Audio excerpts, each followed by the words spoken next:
people, Mechanic's Garage coming at you this morning with a radio replacement on the 2014 GMC Sierra.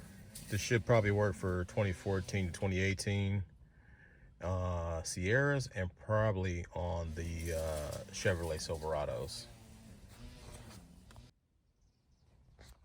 So what we're going to start off first is removing the bezel around your existing radio using one of these. Use some kind of panel remover tool. We're gonna pop this in the side and go and pop this this gray section off here first. And also when you do that, there's gonna be plugs. These are for your heated seats. We're gonna have to unplug those as well. So we're gonna go ahead and do that. All right, we got the panel off. Then it looks like there are 4 screws holding this thing in here. We're gonna go ahead and remove those. We've got, what is this thing here? Looks like a 9/32. And we've got like a little socket.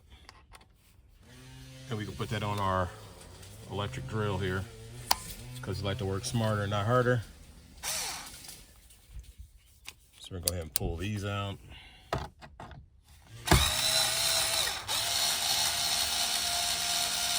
And suggestion is to have you a metal tray so you don't lose these things. And our metal tray is magnetic because if you lose these screws, you're gonna be pissed because you have to try to find them from somewhere else, or you have to go to a dealer or go to like see, I just dropped one.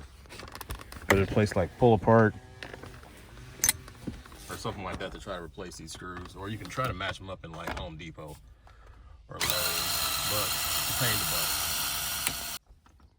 All right, once you got your screws out, this thing is gonna be stuck in here, so you just pull on it. It's got some clips on the back, so you just pop those off the clips. And that's how you unplug that.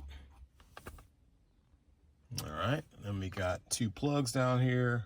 We'll go ahead and unplug those, and then our head unit will be out of the way.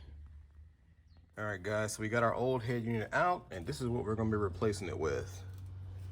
So this new head unit, it's got all your menu functions, your power functions. It's got your music, your everything else. I think we're gonna have to add our AC controls back into this unit because we'll probably be reusing those. So we'll have to pop them out of the old one. And here's all the cabling that goes with the new stuff.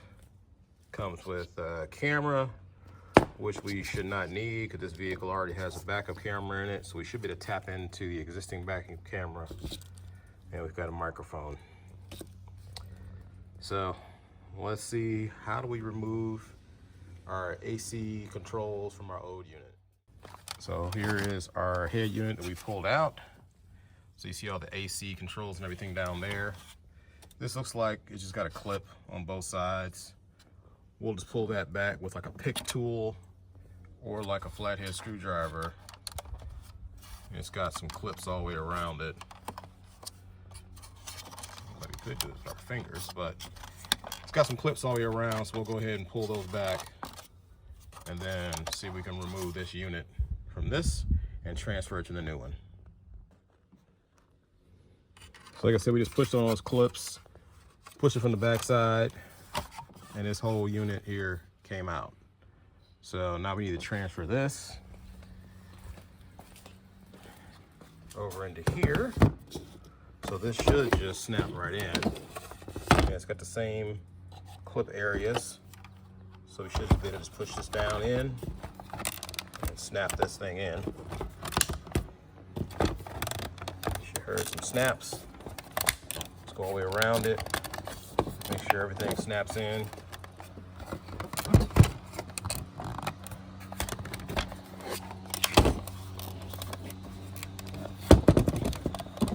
There you have it. All right, we got our instructions here. It is a million billion cables. So we've got our big portion of cables here. It's got these 2 plugs on the end, which we haven't figured out yet where these go. It's got cam video, which that's probably for your camera. I'm gonna assume these two probably hooked together.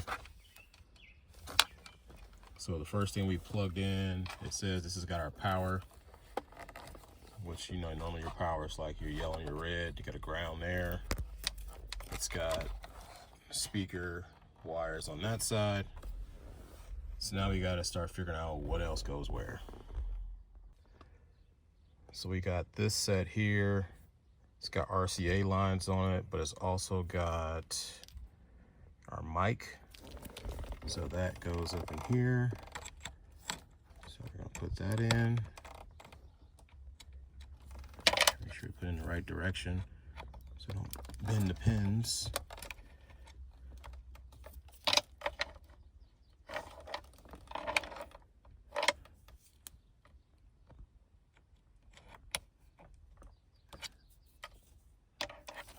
Look, we got this bad boy backwards. We just said we gotta put it in here so we don't bend the pins. All right, so that's in. So you know that goes. And then we've got our mic here, which we'll plug in after we get this thing set up on here.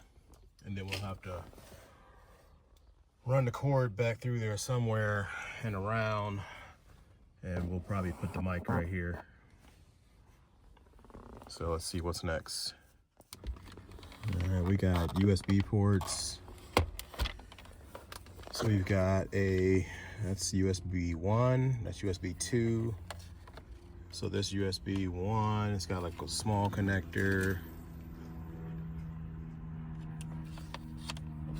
We'll figure out which way this thing goes.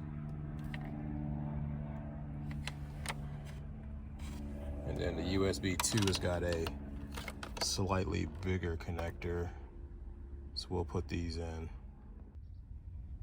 All right, so my instructions don't say anything, but I believe we're gonna have to remove the CD player. So move these cords over, and we're going to undo these screws. And I'm guessing it's got two big plugs in the back, which probably plug into this, because this doesn't tell me exactly what these two are for yet, but we're gonna go ahead and probably remove our CD player, because I think that's what we're gonna have to do. So we're gonna go ahead and remove it, because we won't need it. All right, next thing we hooked up was our radio antenna, which plugs into here. This appears to be our antenna cable, which was plugged into this first port. So we took this cable, plugged it into that one, which should go to the antenna on the side of the vehicle. So we're gonna keep moving. All right, I removed the CD player. Don't know if I needed to. It had one plug in the back, which doesn't seem to plug into anything on our new connections. So we're gonna give some power back to this car and see if this radio comes on, because I think I got everything hooked up, but not positive. So we're about to try it out. Let's go hook the battery back up. All right, guys, we thought we had everything hooked up. It looks like something's missing, because this cable doesn't go in the diddly squat. There's nothing that has a connector similar to it. Same here with this cable. Looks like it goes into that, but it doesn't. Don't know what the heck that's for. That don't go in the diddly squat. And then these two, which should plug into something, because I'm sitting there wondering why I'm not getting no power. It's because these ain't plugged into nothing. These gotta go to something that gives power to this thing, because the only thing connected to the power that would give power to this radio. But yeah, I don't know what the heck this thing's supposed to plug into, because it ain't plugging into nothing. I'm gonna take a look at these two plugs, see if maybe these are it. But right now, I'm not figuring out what these go to, because there's nothing in the instructions that says what these go to. But those are the only two that look like they're big enough where these could plug into. So we're gonna check those, see if that's it. All right, guys, as you can see, we've given up. We put the old radio back in. This one that was purchased doesn't seem to work. It's missing some parts, missing some cables. We figured out where the power goes, but it's still not getting power to the unit. There's another cable that looks like needs to go somewhere that also attaches to power, but we've got, you know, nothing helped. So we're gonna reach back out to the place where the item was purchased from and see if they got some suggestions or just pick up another unit from somewhere else. So you go through this with some of these cheaper units, and we're gonna try to find something else to replace this because this is kind of crappy. All right, but that's it for right now. Well, at least you saw how to remove the radio. If you want to just swap out this, if your unit blew and you need to replace it with a factory unit, it's a pretty simple process to reverse. But that's it for right now. Check us out on the next one. We'll see if we can do something here. Peace.